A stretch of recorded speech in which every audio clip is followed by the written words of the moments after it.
It's your time to renew, rebuild, and restore with Rebirth Podcast. Let's go!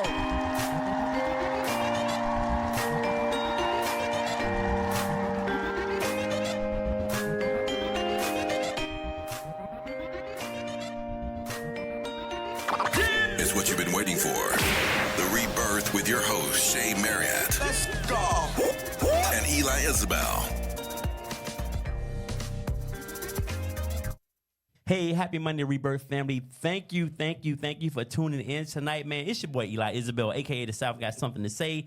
What up, Rebirth? What up, Philly Jams 95.3? We are in the building, y'all. Tonight, we have a great show for you, man. I am sitting. First of all, this is just the fellas tonight. No ladies. We even got a man working the boards tonight. It's just the fellas in the building. No, I'm kidding. This is not the all-male review. However, man, this is the fellas tonight. You're going to get this male perspective tonight. And, man, do we have a topic for you. But before we get into that, I want to introduce my brother, who is a friend to the show. He has been on 4 Rebirth Live shows. My man, I've known him since he was knee-high to a June bug. Young fella. That's country as it get right there, ain't it? That's it. Yeah. Well, y'all represent that. But my guy, man, please give it up for Mr. Corey Wilkerson. What's going on, everybody? The Thinker. Oh, my God. Yeah. That's the title. That's the title. I'm going to try to think less tonight, but I'm going to be all right. We're going to have a good time tonight. What's going on? Chilling, man. Glad to have you. I appreciate it. It's been a minute. It's Yeah, first time yeah. in 2024, right? Yeah, I think so. Yeah, first time in 2024. So. But it's early. We got you early. You did. So you already know what it is. My New Year started on February 1st. January was crazy. We appreciate that. Yeah. Listen. Shout out to Shay Marriott, man. She's not here with us tonight, but Corey definitely gonna sit in. And you know, Corey gonna Corey. So y'all just want to pay attention, put your seatbelts on, buckle up as we get the show cracking tonight. In a second, I'm gonna tell you what we're gonna be talking about. Man, fellas, chime in. Please comment in the comments. It's gonna be crazy. And yeah, we're gonna get it popping, man. But before we get started with that, got a little something for you.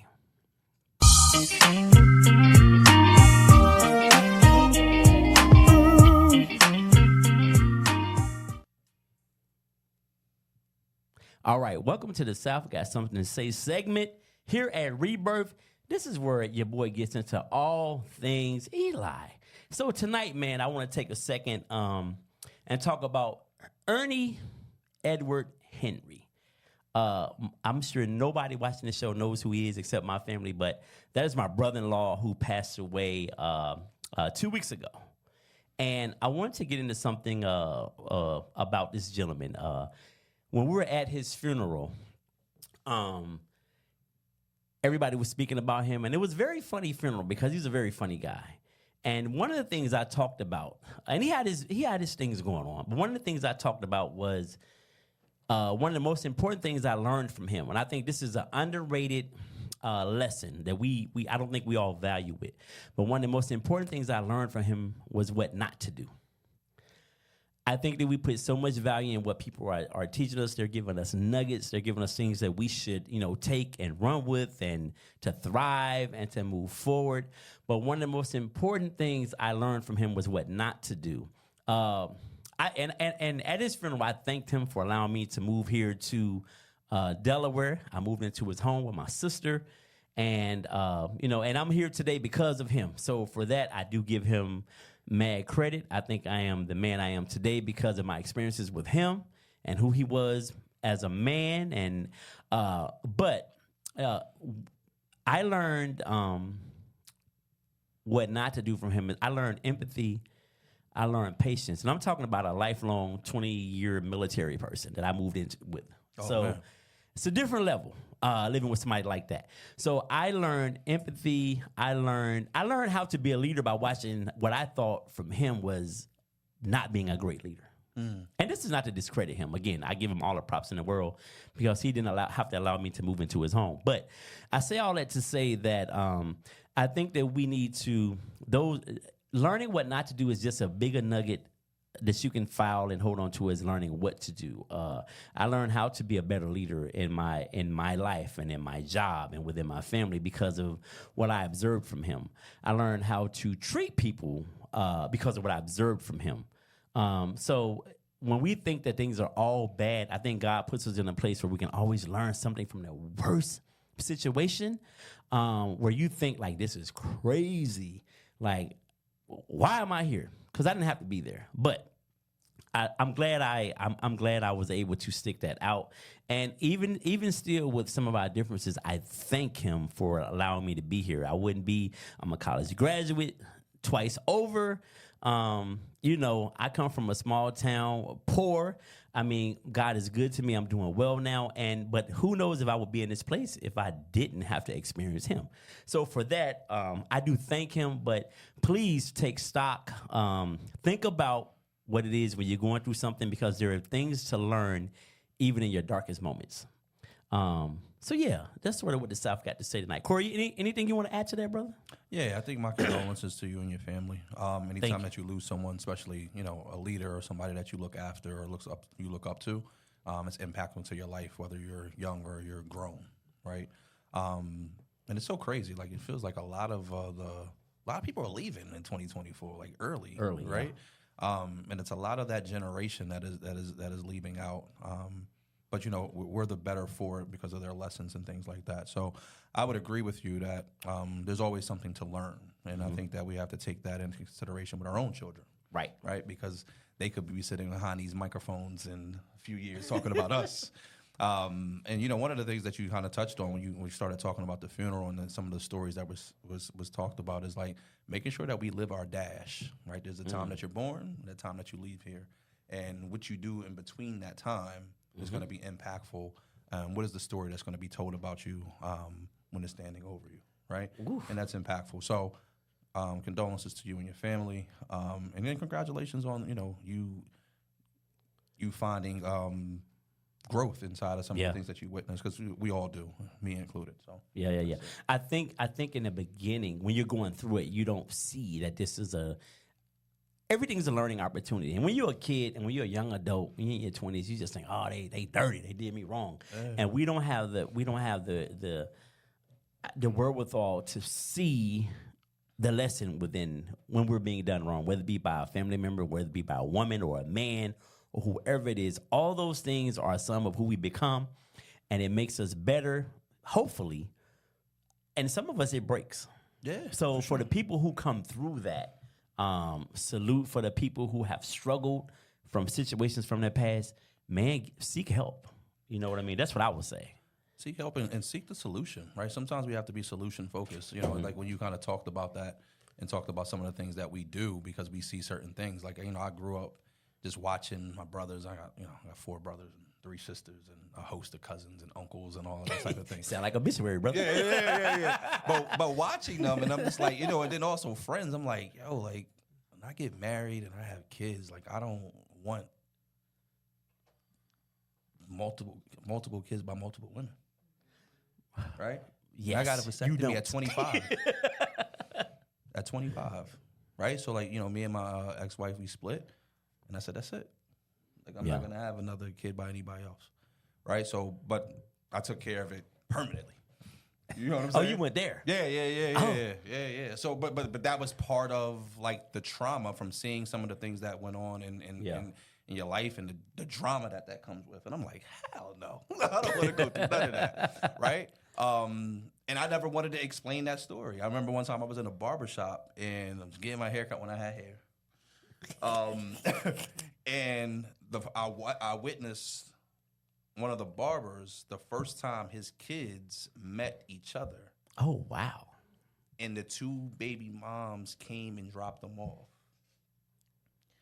And just the dynamics inside of watching that, I was like, that can never be. I couldn't fathom. It was horrible. Yeah. Right? Like, one left, one came like 5 minutes later, then the other kid met, and they were like looking at each other like strangers. And he had to explain to them who each other was, and I was just like, nah. That's at the barbershop? At the barbershop. At the barbershop. It was just crazy. So I was like, nah, I don't want to ever have to tell that story. Sidebar. Yeah. this is what frustrates me about us as black men.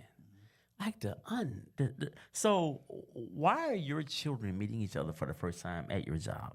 Over Wendy's. That's insane to me. Like, and I know there are barriers. I know that maybe this baby mom ain't rocking with that one. So there are barriers. Yeah, for sure. But that should not be the first time they met. If you went and picked one up and picked that one up, listen, I need you to meet your brother. Yeah. And we're having a meal in the park or whatever. But I don't know. I just listen, man, I wonder who raised a lot of these men.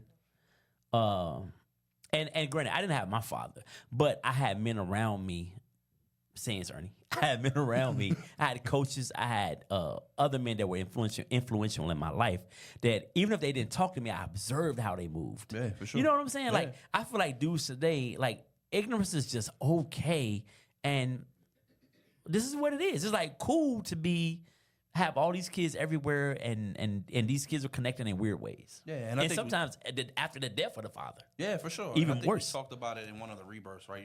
Talked about it. I think Bishop might have said it, right? It's like you have to be accountable to somebody as a man. Mm-hmm. And I would never want to have to tell that story to my mother or my brothers or my dad. They'd be like, yo, my kids met in the barbershop. And you know what I mean? Like, I would never want to have to tell that story. That's a hell of a story to tell somebody. You know what I mean? Have to regurgitate. Yeah, so like to tell that story, I just always wanted to be as clean as possible. And again, we go through trials and tribulations and things happen. And who knows what he was going through. Mm-hmm. So no judgment on him. I just know I didn't want that to be my story. You know no judgment on him because Nelly, my friend Janelle Evans, I didn't want to call her birthright. My friend, and then we're gonna wrap on this. My friend Janelle Evans told me she used to always have this saying when I be talking to him in the horn. She used to say, "The power of decision is your own." For sure, it's up to us. No one's gonna make it for you. God's not gonna come and intervene. It is on you as a human being, as a man or a woman, to make those decisions. And I used to be like, whatever else. But I knew deep down inside it made hella sense. Yeah, you know what I'm saying? I didn't want to give it to her at that moment. But listen. Not in the moment. Listen, man. Later. Thank y'all right now. Listen, that concludes the South Got Something to Say. We're going to get into our topic tonight. Oh, my goodness. Whew. Fellas, we want to hear from y'all in the comments, man. Tonight, I can attest to this. Well, tell it. I've been there.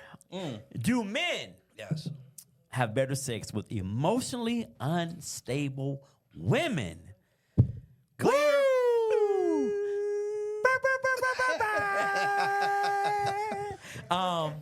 Corey Wilkerson, what say you, my brother? The answer is yes. The answer is yes, right? No shame in that. It's it's the answer is yes. Like you look back over your life and all the experiences that you may have had or not had. Maybe it wasn't a lot, but that's true, right? And I think it's no shot at what the instability of the woman is. I just think that what are the reasons for why that happens, right? It could be whatever their situation is, or the reason why they connect to sex in a certain type of way brings that guard down that we all walk into a bedroom and are guarded with, right? Mm-hmm. In the healthiest relationship, you don't necessarily have the best communication. You could communicate your butt off until you get into the bedroom. You're like, I need you to move it to the left. I need you to move it to the right. But they don't have that problem. Right? They go in, they go all in. They're very vocal about what they want or not. They just go for it. Yeah. Right? Yeah. So like those conversations and those experiences are very different. However, I will say the lesson in some of that is somebody once told me, a wise person said, you like crazy until you can't control it. Right? So when you walk out your house and you're sitting on your car, you got a problem. You know what I mean? Or, they can walk out your house and crying, emotional. Yeah. You in trouble. And you better answer the phone when they call you. Yeah. You know what I mean? So the answer is yes is the short answer. It probably is. But once you break that down, which I'm sure we will at some point, it all boils down to some type of lack of something is happening, and you have to communicate what that is, because what we don't do great as men, we like it in the moment until we got to deal with the consequences of. Yeah, I think that. So my answer is yes. Also, some of the best I've had in my life, la vida loco, like crazy as Rockford and Metalwood stacked on top of each other like crazy. However, I think that what we didn't understand then is that we're dealing with women with these traumas. These women are showing up with trauma, and they're showing up with low self-esteem. And the one thing that they can control is how good you. Yeah. You know what I mean? So that becomes a priority for them because the rest of this is my thoughts. This is not factual. This is not. We did do a poll, and 50% of the men did agree that some of the best sex they ever had has been with crazy women. So another 50 said no. I don't know. They didn't get the right crazy one. Yeah. However, dodge that bullet. Yeah, I think women show up with these issues and these traumas from past relationships, from how they were raised. And I think that's the best thing in that moment for them. That's the best thing they have going. And they exercise the hell out of that. Yeah, for sure. You know what I'm saying? Yeah. Because they know that emotionally and mentally, they might not be where you need them to be. Yeah. But because we're so silly and shallow and fickle, if you appeal into the eye, and I've met some fine women that were nuts. Yeah, for sure. But if you look good and you got that good, we'll rock with you knowing. Because you ever have sex with a woman, and as soon as you reach your climax, you're like, damn, why did I do this? Yeah. That's the when you slept with the crazy one. Because you know. It's all, your mind is cloudy up until that point, but as soon as you release, it's like, why the hell did I do this? Yeah. And you over there doze off, and you look up, and she's like this. You like, yo, how do I get her to get the hell out of here? Yes. But you can't tell her to leave. Can't, and you can't leave her house At all. She got that lock that's locked from the inside, like she got the key. Or the dog is sitting by the door. Where you think you going? But it's something about that that emotional instability, and you know what, we're making light, but it is sad because I know I run into a lot of women. And at the time, I didn't see it as low self-esteem. And I didn't realize me dealing with them meant my self-esteem wasn't in the best place. True. Because any person that takes advantage of a person with low self-esteem, when I say take advantage of, I mean just like use them for what you need them for. Yeah. And you know they have low self-esteem, then you're not a great person. I used to have this friend, right? When I was in college, we go to the club. There was this club down UD called the Underground. Okay. And right off of Cleveland Avenue. And I'm dating myself with my age right now. But anyway, we would go down there every Thursday night. And every once in a while, somebody would get lucky. They'll bring a girl home to the crib. You meet somebody first night. Get lucky. You do That's your thing. crazy. You know what I'm saying? But this dude, every night, he would bring a girl home. We would go 4 deep in the car. We would come back 5. It's always some chick in the car. And I was like, yo, how you bag a chick every Thursday? He said, yo, you got to peep out the girls who are over there holding the coats all night. I was like, what? What? He said, the girls that are not getting asked to dance, her girlfriends are all out there. She's over there watching the coat and the purses. No one's approached her all night. If I don't get the one I want, I already done peeped her out. That's crazy. So club closes at 1. By 12:40, I'm making my way over there. That's crazy. We getting all these coats off of her, and I'm getting her to the dance floor. And he's in her ear. She ain't had no attention all night. Before you know it, she's in the car with 4 dudes. Going back to the crib. I used to be like, you don't see stranger danger inside of that. You in the car with 4 dudes. But some people prey on people with low self-esteem. Very true. Very true. And he will always, the next morning, he will come out and be like, yo, shorty was good. And I used to be like, yo, but she seems so, like, not together. Like, why? You know, it's crazy. We were talking about this topic initially, and it was proposed that way. I couldn't relate. Like, I could relate to, you having sex with emotionally unstable women, and you find out later that sometimes, because they dress it up really well, right? We all do. We dress it up really well until you get to that point, and then you're like, oh, shit, like, what did I just do? Yeah. You're probably going to go back, right? But I will say, Beeline. But preying on somebody that you know has that type of issue is an issue for me.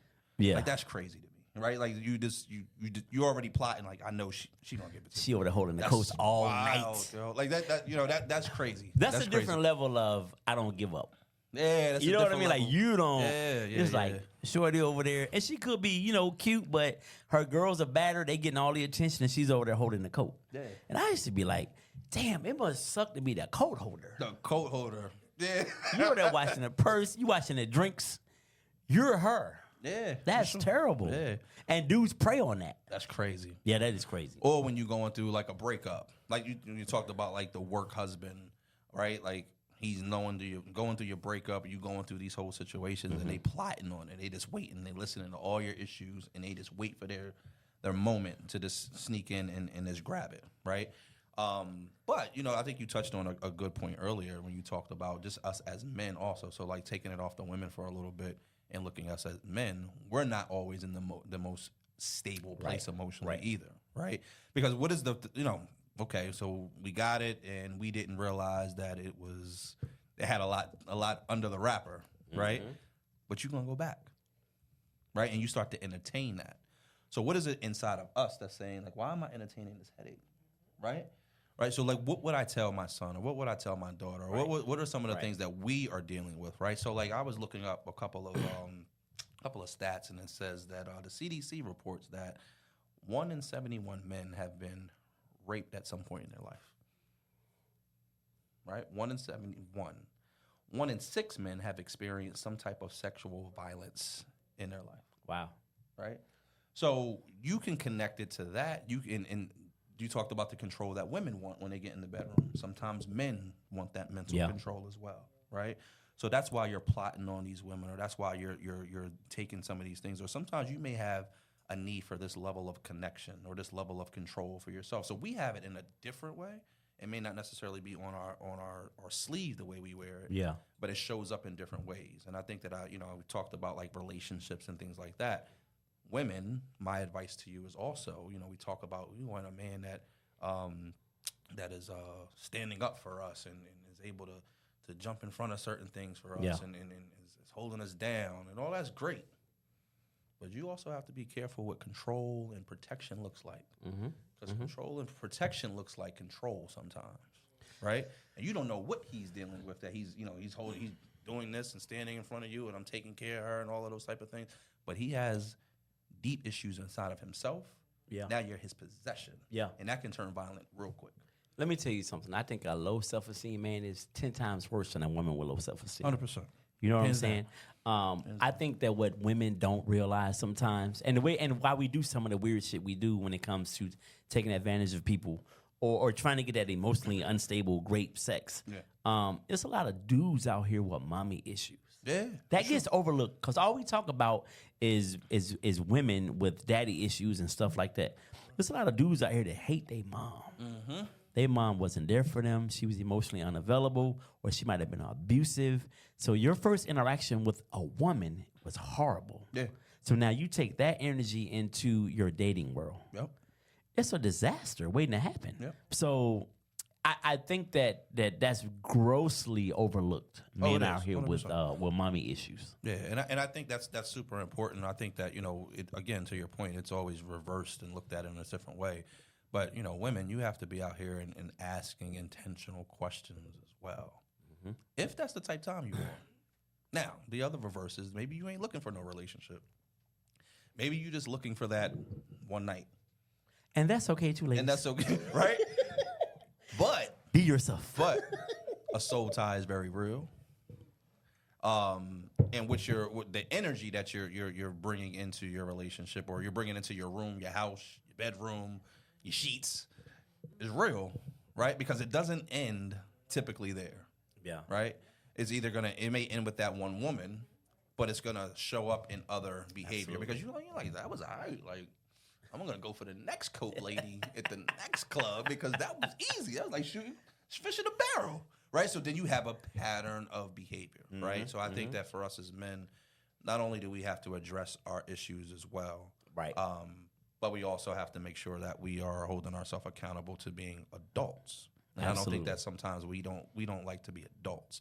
And I think that's men and women. It's not just us as men, but we have to really be adults.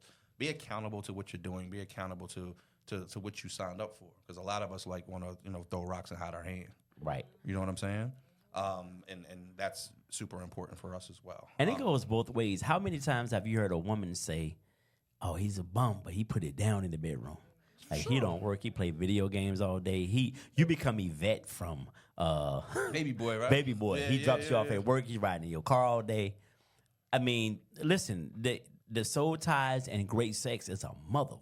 Yeah. Like if you are a woman, if you've never been sexed right, then you'll deal with a joker who you know ain't nothing because he's making you feel something you've never felt physically in your life. 100%. So I think, we all have to be careful. Women have to be careful of that because there's some dudes that they know they got good D game and they take advantage of that. Yeah. They hit it one time and next week they living with you. Yeah. They got their big dirty ass Timbs at the front door. They done PlayStation brought 5 the in the room. PS5 over there on your flat screen. And your son can't even watch TV. He gotta watch Mortal Kombat all day. Or what's the game everybody play? Yeah. What's that one game? Fortnite. How you know? You don't got no man to do that. Okay. But your son gotta watch Fortnite like it's a TV show. Or y'all sharing Netflix passwords. Let me go ahead and put my Netflix password on your account. But speaking to that point, though, we talked about men, right? So 1 in 71 men, right? And we talked That's about 1 high. in 6. Yeah, it is. It's a big world out here. Think about women, right? 1 in 3 have experienced some type of sexual violence. Wow. Right? And that's the World Health Organization. Yeah. CDC says 1 in 5 have experienced some type of possible rape. All right, we have one more here. We could do a poll. Well, we can't. Yeah, but you know what? So what does that say about us? Like, why are men out here forcing themselves on women? Because there's so many. Like, when I hear celebrities, when people be accused of rape, and of course, I'm a father of 2 girls, and I have 3 sisters and a mom. So, of course, I give, if you say this happened, I would never dispute what a woman says. But on the flip side of that, I just wonder why men who will have women throw themselves at them with no problems. Why are you out here taking vagina? That's crazy to me. I don't know. I can't speak to that at all. Like, I don't understand like the level of sickness that comes inside of that, right? But I think that, you bring up a good point. I mean, you think about like the last 3 months, you have the situation with Diddy, right? The last 2 weeks, you had the situation. You read the article on Vince McMahon, the WWE? No, Vince too? Vince stepped down as the chairman and CEO of WWE because he had a claim filed against him, right? And if you read the court documents, I mean, it makes Cassie's look like nothing. Sheesh. Now, this was with one woman, right? Now, once you read it, he was supposed to give her a certain amount of money. He did not give it. And here we are. Yeah. Right? Now, when you read the documents, it's insane. Like, I had to, like, stop reading it, right? Or stop listening. I was listening to it on the pod, right? Was she an employee of the WWE? Or just a random? I think she was an employee. Okay. She wasn't like, she was working there, not like a wrestler, but I think she was doing something behind the scenes. Yeah. So it was crazy, and I think that the thing is that we talked about accountability earlier. On both sides of the table, right? Sex is a very lucid thing that can happen very quickly, right? But you always have to pay attention to what you're doing and why you're doing it, right? Because when it's over. 10 minutes, 3 minutes, hour, whatever it's going to take. Now you got to deal with the consequences of your decision, right? And what that brings to you, right? And you have to, but there's red flags that happen that we ignore quickly. Absolutely, men and women, we just ignore them. Like, it's like, all right, like we'll get past that, right? But you can't do that because at the end of the day, accountability is going to come one way or the other, right? You know what I agree. And you know what's really crazy to me? So one of the things that, as far as like to stay in the same lane for a quick second, then we're going to hop back. I think about, so Bill Clinton, for those of you old enough to remember when he was the president, and he had consensual sex with Monica Lewinsky, who was a White House intern, whatever she was. And Donald Trump has been accused of rape. And and so they tried to impeach Clinton because he had consensual sex because he cheated. This is where we are in the world now. Donald Trump has been accused of groping women, unwanted sexual attacks, and he still gets to run for president. Like, where are we at in a world today where somebody can have? He cheated on his wife, but that's a him and Hillary matter, as far as I'm concerned. And they even tried to use that to. Like 20 years later, when she was running for president, as something that why she shouldn't be running. Like, where are we at today when that's almost and most people that are conservatives, the Republican Party, that's where they quote unquote evangelicals are. They overlook everything this man does for the sake of to vote for him. Like, this shit is real crazy to me. So where are we today when you can be accused of sexual attacks and these things, and you still get the privilege of running for the highest office in this country? Because it just shows you how far white privilege goes, number one. It also shows you the level that people will go for power and to keep that power in-house, right? He had to pay he has to pay $83 million to this lady. That's crazy. Because he won't keep his mouth shut. Like, accusing her, she accused him of sexual assault, and he's saying that it didn't happen, right? So just because he just wouldn't shut the hell up, you got to pay $83 million. That's crazy that you even have to have that case and go in your account and have $83 million. But at the end of the day, my whole point, and to answer your question, it shows that we have selected. We select when we want to be offended, right? And we also do it inside of our community as well, right? So, you can look past, if people joke about whether it's Michael Jackson or whatever, like, it was one kid, right? Like, people like, he broke me on the world, right? Like, people will look past it, right? Or whether it's R. Kelly, right? Or they will look past whoever it is. I mean, there's multiple, right? But when you get to you can't go and be a bank teller with the type of resume Donald Trump has. You ain't run lying. the country. You know what I mean? But again, to your point, sometimes people are signing up for some of these things that are happening, or this level of power. We talked about men being unstable as well, right? For you to put yourself in these situations multiple times, where's this coming from? Yeah. And it is the society that we live in. What do we promote? What I always say too, like when men, or just people in general, but specifically men, when they are predators or they sexually molest children, or they do all these crazy things, like, I think we never ever ask the question, what happened to them? I think that gets lost in the sauce of that whole conversation. And then you have men out here that are continuing to act that way. We have their uncles and their fathers or whoever. Like, no one ever asks what happened to the abuser. For sure. You know what I'm saying? Which is, to me, is like, that's like therapy 101. Like, what happened to you? You like little girls. Like R. Kelly. You can have any woman in the world in your heyday.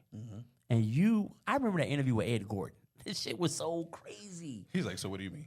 He says, do you like teenagers? So what do you mean by teenagers? Yeah. Nigga, anybody whose age ends with the word teen. Yeah. Like, you're like 34. Yeah. Like, what do you... Yeah. But R. Kelly was molested by his mother.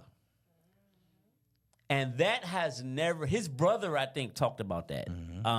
But that never gets talked about. Yeah. And that's not making an excuse for R. Kelly. But to your point, is talking about what happened to the abuser. It's not an excuse, but when you look down with these generations and things that are happening, they learn that from somewhere. Yeah. That stuff happens from somewhere.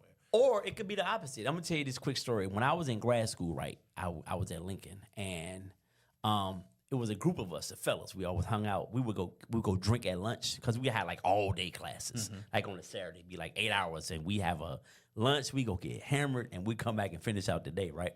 So this dude, one of the dudes, I'm gonna call him Cliff because I don't want to put his name out there. But we will all be hanging out, kicking it, and the women to be walking through. He'd be the first one. Yo, she bad. Like we went to grad school with some bad women, and we all be sitting there shooting the shit like men do, just talking about, oh yeah, she fast, she thick, whatever. So then one day we were doing oral presentations, and he stood up there, and I went early, so I can I don't gotta focus no more. So I get mine out the way. So I'm sitting in the back of the class with my man and we chopping it up, and. He was talking, I don't know what he said for the first 30 minutes, but then I heard him say, because I was sexually abused is the reason I would never hurt a child. And I was like, what was that? Yeah. But you would never know And I applauded, but not at the time, I wasn't that mature. But looking back on it now, I think I applaud his transparency in that situation. And my immaturity, it definitely made it weird because then he said he was gay. And we never knew he was gay. Because he would be right there with us. And again, I'm younger, so I'm like, I ain't with a gay dude. I would, But it was crazy. But he said he said because I was sexually molested, he says I would never hurt a child, but I do believe that it played a part in me being an homosexual. And me and my man was in the back like, he talking about more chicks than everybody. But he put that out there, dude. And this is the crazy part. It was going into Christmas break. Wow. It's like oral presentations, then Christmas break. Right. So we coming back in January. And it was just never the same after that. Like the crew was like, and then you saw him hanging out with women. Yeah. It was really weird. Yeah. But you think about the pressure, the release it got off of him to even say that. And it's probably more acceptable or comfortable for him to say that in front of a crowd of people, right? Yeah. As opposed to his boys. But it also goes back to saying that we have to definitely, as men, really talk about some of the things that we deal with. And it may not be as extreme as what he went through. Right. But it could be the smallest thing. And it was his father that did this to him up until he was 16. Think about that. He said that. And I was like, at 16, you're probably a fairly big kid. Mm-hmm. Like, but the psychological damage that allows this to still happen is phenomenal, not in a phenomenal way, but phenomenal. Like, this is real. This is crazy. Yeah, for sure. For sure. So that's, when you go back to and we probably had to get back to the topic about how good it actually is. That's crazy transition, right? But it also goes back to say when my advice again to men and also women, men, we have to continue to speak about the things that are bothering us or that we deal with. But women, you have to listen. Absolutely. Right. And I think without judgment. Without judgment. And I think the thing you want the world to change, you want this climate to change. And I'm not putting the 100% responsibility on women, but you guys carry it. Yeah. You want something to change, let a woman check you and watch what happens to you. Absolutely. Right. And if you create that soft space, you will start to see things about men change because we just don't have no defense for y'all. Right, the sheer topic within itself tells you that, right? But a woman that's willing to listen and walk us through some of these things, you'll see you'll see the powerful man on the other side of that. I think that's a big deal. We definitely need to have, if we're in heterosexual relationships, we definitely need to have that confidence in our partner. And, be able to express ourselves and not without feeling judged. I often ask women, this is how I work with a bunch of women at my job, right? Mm-hmm. So we were having a conversation one day and I said, if your man that you love, he's a great man, he's a great provider, he's a great partner, he's all these things that women say they want in a man, told you that in college he had one gay experience. Is he gay? Could you still be with him? And everybody said, hell no, he got to go. I said, oh, he makes 6 figures. You live out in the suburbs. He treats you like a queen. I said, you telling me this one thing wipes out all of his good? Yeah. Like women, we talk about men being judgmental. Women some judgmental mofos if we want to keep it funky. But that makes men afraid to go to them with their heart and put it out there. Yeah, but we don't to live in secret. Well, we don't really want to keep it funky when it comes to that. I don't know if women can handle if a man was completely honest with you about his experience with you. I don't know if you can stand to that. I think so. Not to say you can't get through the conversation because you want to hear it, but the relationship is going to ultimately change. You heard about. They were eating Shaq up earlier when I was watching The View. Yeah, I watched The View. I heard what he said. Right, so Shaq said, I think the question to him was, can you open up to a woman? He said, absolutely not. Because eventually she's going to throw it in your face. Yep. Right? Absolutely not. But Shaq is saying that, right? That's just one man. But there are many of us that feel like that. Absolutely. Right? And sometimes the incompatibility, to take it back to the conversation about having sex with these women that are unstable is based sometimes off of just that. Absolutely. I just need to be free in this moment for the next 20 minutes without judgment, conversation. She gonna listen. We gonna do what we need to do, and we done. Yeah. Right. But then she outside the crib like this. Yeah. But here's the thing. We may be willing to deal with the crazy because at least we can get it out as vulnerable. You can be free. Yeah, nah, that's a good point. I feel like I can control your crazy. What you gonna do to me? I don't feel like that. But here's the thing. But we crazy like water. You can't control water. We think about that for like 10 minutes. Like, all right. What's she really gonna do? Yeah, because I'm bigger and stronger than you. Yeah, and right. I think we convince ourselves. I've done it. What you really gonna do? All right, get out. Like you, at the end of the day, I know you physically can't whoop my ass. That's like at the end of the day, I believe because I would never mess with any woman who I feel like could take me physically. Yeah, right. Like if you was like if you was in the WWE and you was one of them 6 foot muscles and your arms bigger than mine, we really can't talk because if you get mad at me, it might be a wrap for me. It's a problem, and you can't come back from that. Nah. Shorty knocks you out. You can't even call the police and report it because the officer's going to show up and be like, hold on, what happened? She stayed in front of the door. It's over. You just got to lay down. You can't move her. Where you going? Where you going? But we say all of that to say when it's good, we're willing to take those chances. I think when you're young, and I'm sure some old cats out here that are still foolish, but I think when you're younger, you're definitely willing to take that chance. Yeah. When you know this girl can't stand her dad, she has a bad relationship with him, she has a bad relationship with her mom. Like, she has no positive relationships. How do you and her become a positive situation outside of the bedroom? Because she ain't got to deal with that with you. Like, sometimes it may not even be that deep. Like, I think that once you get to know that, then you have a decision to make. But sometimes inside of that initial 1 or 2 conversations, that stuff doesn't come up. You just know that she's this and she does that and she does this and does that, and that's it. But once we find out, Corey, we still often don't bail out. That's to your point. That's a fact, and that's where we have a problem. We hang in there. We're not bailing out of that situation. And when we getting that feeling from her, we be like, man, fuck this. I'm gonna take my chances. And here's the thing: we've already survived it twice. Right? That is true. Right? We already survived. I smashed with no condom and I didn't get you pregnant twice. I can do it again. Yeah, that's the stuff we tell ourselves, right? So, like, all right, man. Like, I'm going to try it again. And getting a crazy, unstable person pregnant, because she going to have it. What? And here come another little crazy, unstable person in the world because of her genetics. And here we go. We all get to have jobs because men are irresponsible, and they'll continue to do it now. Shout out to the unstable women out. Shout out to the unstable women that create unstable children so we can all eat. And send my kid to St. Mark's, put my kid through college in Atlanta. This is the Tito's really talking. All right, listen, y'all.